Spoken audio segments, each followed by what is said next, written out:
Parts of the Tairawhiti region are still cut off and isolated after torrential rain and flooding. And that's a problem not just for residents, but also Gisborne growers who need to get their produce out by road. Alice Wilkins reports.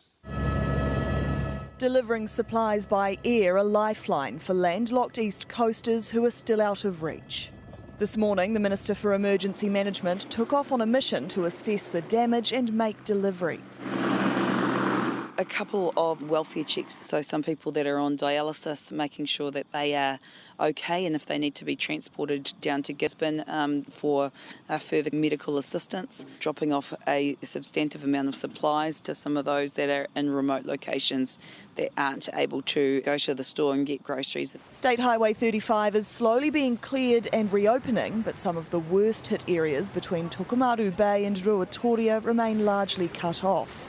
The road to Inoura Bay is still tricky to navigate, and some of the worst of the damage is at the marae, Hine Tamatea, and the neighbouring Urapa, or cemetery. Help has not only been on its way via the air, but also the land. This Unimog set off yesterday to make its way up the flooded highway, carrying food bank deliveries, supplies and medicines all the way up to Ruatoria, using back roads where needed. If you can't go north of Tolaga, then there are certain inland roads that we can use to bypass a lot of State Highway 35.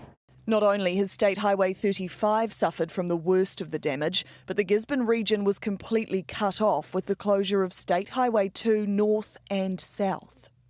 Richard Burke says his crops of leafy greens, lettuce and broccoli were relatively unscathed in the heavy rain, but getting them out for delivery was only possible when the road to Opotiki opened late last night.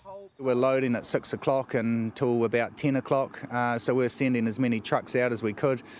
We had trucks that needed to hit a ferry in Wellington that were going via Opotiki and Taupo and Timbuktu and whatever to get down there. He says there's been huge investment in regions like Gisborne through the Provincial Growth Fund, but they need better infrastructure to back it up. To have all 3 roads in and out of the city closed when we've had 200-300 mils, and it seems ludicrous. The wild weather has eased here in Gisborne, but there's still a strong wind watch in place until midnight and a heavy rain watch until tomorrow morning. And while the showers are lighter here now, for flood-affected communities, their main concern is that this is going to happen all over again next time there's heavy rain. Yesterday I announced $175,000 for the Mural Relief Fund. Today what I'll be looking at is whether there's anything that we as a central government need to be doing to expedite recovery in the areas. While the focus is now on cleaning up, some of the damage is irreparable.